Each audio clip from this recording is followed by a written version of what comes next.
2 tahun sudah sutradara kawakan Teguh Karya meninggal dunia. Untuk mengenang wafatnya pimpinan teater populer itu, Kamis 11 Desember kemarin, di kediaman almarhum di kawasan Kebon Pala, Tanah Abang, Jakarta Pusat, berkumpul sejumlah seniman dan tokoh-tokoh perfilman nasional.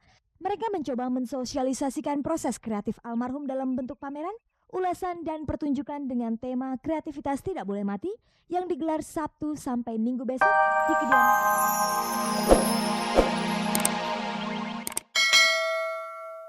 Dengan saya Fani Rahmasari dalam tayangan paling bergengsi, Cek dan Dicek. Inilah tayangan infotainment yang akan membuka cakrawala Anda tentang kehidupan selebriti di tanah air. Sejumlah informasi menarik telah disiapkan oleh tim Cek dan Dicek untuk kita simak bersama di akhir pekan yang menyenangkan ini. Dan sekarang langsung saja kita simak kilasan tayangannya. Panasonic Awards 2003 kembali digelar Jumat tadi malam. Simak liputan tim Cek dan Dicek dan reportase on the spot Ade Herlina dari acara itu. Sejumlah artis tengah sibuk mempertimbangkan tawaran manggung mana yang paling menggiurkan pada malam tahun baru nanti. Ikuti penuturan Taufik Safalas, Agnes Monica, Ulfa Dwiyanti, Dewi Sandra, Titi DJ dan Audi tentang rencana mereka di malam tahun baru nanti. Ada pula liputan hangat dan menarik yang telah disiapkan oleh tim Cek dan Dicek. Pergantian tahun tinggal beberapa minggu lagi. Saat ini sejumlah artis tengah mempertimbangkan tawaran manggung mana yang paling menggiurkan. Tapi ada juga beberapa artis yang berencana untuk menghabiskan malam tahun baru cukup bersama keluarga saja. Pemirsa, segera saja kita simak hasil liputan tim Cek dari Cek berikut ini. Pemirsa, malam pergantian tahun 2003 ke 2004 tinggal beberapa minggu lagi. Biasanya pada saat itu para artis menuai rezeki dengan menerima tawaran manggung di sejumlah tempat hiburan. Ulfa Dwiyanti, Taufik Safalas dan Agnes Monica sudah memastikan jadwal manggungnya untuk tahun baru nanti. Ulfa mendapat tawaran dari Gubernur Riau untuk menyanyi di sana. Sementara Taufik Safalas menjadi pengisi acara dalam peresmian sebuah tempat hiburan baru di Pulau Bangka. Agnes Monica memilih kota Medan untuk konser tunggalnya. Tentang mengapa Ulfa, Taufik, dan Agnes memilih manggung di luar kota Jakarta pada malam tahun baru nanti, berikut alasannya. Aku lagi gak kepengen yang hingar-bingar, aku lagi kepengen yang intern, yang agak sedikit ya biasa gitu loh. Karena pengen bawa suami gitu kan, jadi gue pengen bukan yang full bisnis gitu, bukan deh. Karena saya baru sekali ke sana dan pihak sana tuh antusias banget. Karena acaranya sendiri, terus memang mungkin penawarannya juga bagus ya. Maksudnya ini kan totally sebenarnya bukan cuma keputusan gue tapi juga keputusan manajemen. Acara seperti apa yang akan mereka isi pada malam tahun baru nanti? Solo concert, cuman itu ya buat semua. Aku belum tahu, cuman yang pasti aku diundang sama gubernur untuk datang ke sana gitu kan. Kan gubernur baru tuh. Jadi mungkin pengen syukuran atau apa kali ya pas tahun baru, jadinya udah deh undang Ulfa aja biar rame. Itu udah. MC, saya nggak tahu sama siapa aja artisnya, saya baru tahu saya MC-nya aja. Benarkah para artis ini bersedia manggung di luar kota Jakarta karena diiming-imingi honor selangit? Enggak. Gue mungkin ya antara gue, Taufik itu bukan tipikal yang maaf nih maruk uang, enggak sama sekali. Kita tuh yang penting asal ada, alhamdulillah. Kalaupun enggak, bukan ambisi kita di tahun baru. Aku nggak ngerti, makanya kayak tadi aku bilang aku honor aku nggak ngerti. Berbeda dengan Ulfa, Taufik, dan Agnes, penyanyi Audi, Titi DJ, dan Dewi Sandra belum memastikan rencana untuk tahun baru nanti. Mereka rupanya tidak terlalu ngotot mengambil tawaran manggung pada malam pergantian tahun karena ingin menghabiskan waktu bersama keluarga dan orang-orang terdekatnya. Dari dalam kota, luar kota juga banyak. Cuman aku juga maksudnya pengen nggak nyanyi aja tahun baru, istirahat, senang aja. Karena tahun ini saya pengennya di Jakarta, nggak mau di luar kota. Jadi sementara tawaran kerjaan nyanyi lebih banyak dari luar kota gitu. Jadi di Jakarta tuh cuma satu tawaran, itu pun kurang cocok lah gitu. Akhirnya ya sepertinya tidak ada kerjaan tapi pengennya tetap ngumpul sama keluarga. Sampai sekarang aku belum tahu sampai mana manajemen udah ngobrol-ngobrol sama orang-orang yang ngajak juga. Tapi ada beberapa di Bali, di Jakarta, di Manado, di Medan. Tapi belum nggak tahu deh, kayaknya belum pilih. Selain ingin menghabiskan tahun baru bersama keluarga, Adakah alasan lain sehingga mereka masih belum tahu tawaran manggung mana yang akan diiyakan? Lihat acaranya, lihat kita perform untuk siapa juga, remaja atau ex-mood, segmennya seperti apa, formal atau enggak, ya harga juga ya. Mungkin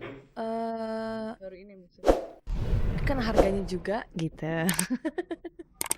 Jadi ya pokoknya belum tahu ya main apa enggak. Yang jelas sih pengennya istirahat. Biasanya pasti kotanya dulu, juga konsep acaranya gitu, tempatnya gitu. Banyak sekali faktor-faktor yang harus dipikirin. Apakah soal honor menjadi pertimbangan tersendiri bagi Titi DJ, Dewi Sandra maupun Audi? Sebenarnya untuk honor itu juga nomor sekian. Kalau aku sih kalau masalah harga ya nggak tahu gitu. Jadi memang itu urusan manajemen. Karena preparing yang begitu banyak dan acaranya juga spesial, jadi ya honornya juga pasti kita minta yang spesial.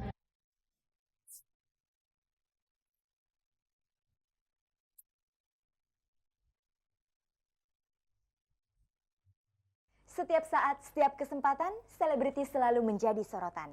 Berikut ini kami sajikan rangkuman informasi hangat, ringan, dan menarik dari dunia selebriti.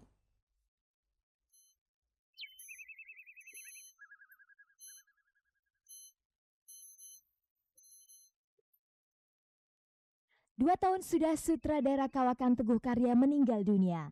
Untuk mengenang wafatnya pimpinan teater populer itu, Kamis 11 Desember kemarin, di kediaman almarhum di kawasan Kebon Pala, Tanah Abang, Jakarta Pusat, berkumpul sejumlah seniman dan tokoh-tokoh perfilman nasional.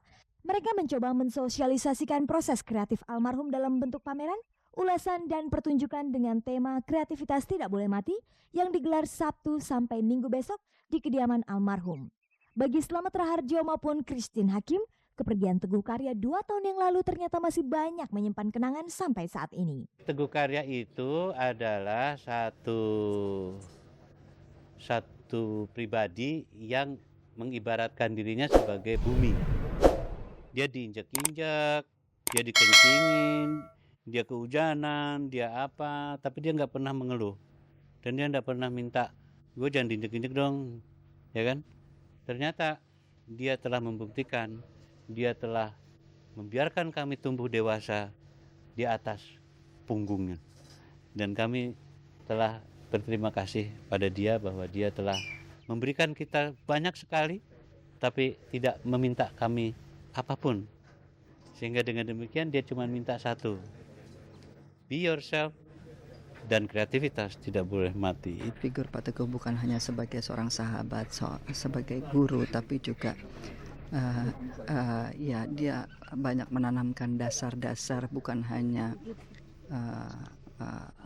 pendidikan menyangkut bidang film, teater, seni saja, tapi juga bagaimana penyikapan kita di dalam hidup. Untuk memperingati kepergian Teguh Karya, mantan Menteri Pendidikan dan Kebudayaan Profesor Dr. Fuad Hasan menyempatkan menulis sepucuk surat untuk almarhum. Surat itu diantaranya berbunyi, Teguh bertahan dalam segala prakarsanya dengan penuh percaya diri serta senantiasa digelisahkan oleh dorongannya untuk tidak putus-putusnya berkarya.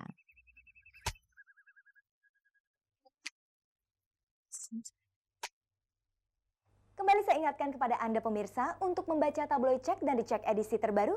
Siapa tahu Anda termasuk pemirsa yang beruntung mendapatkan THR atau tunjangan hari raya masing-masing sebesar Rp1.000.000 yang dibagikan lewat kuis premium call, SMS dan juga interaktif dalam acara CR Live yang disiarkan langsung oleh RCTI selama bulan Ramadan lalu. Nah pemirsa, tayangan paling bergengsi ini akan segera kembali, tapi sebelumnya kita dicek dulu yang berikut ini.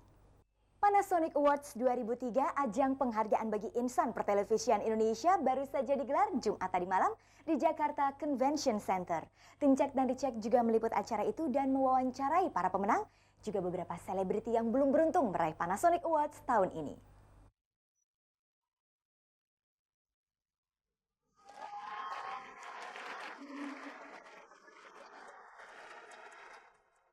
Ajang penghargaan bagi insan pertelevisian Indonesia Panasonic Awards 2003 kembali digelar. Jumat tadi malam sejumlah selebriti hadir dalam acara yang disiarkan langsung di RCTI ini dari Cendrawasih Room Jakarta Convention Center. An Evening of Magical Elegance, itulah tema sentral malam puncak Panasonic Awards 2003.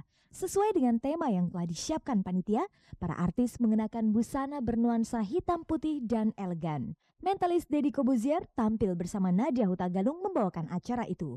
Ada pula penampilan dari Dewa,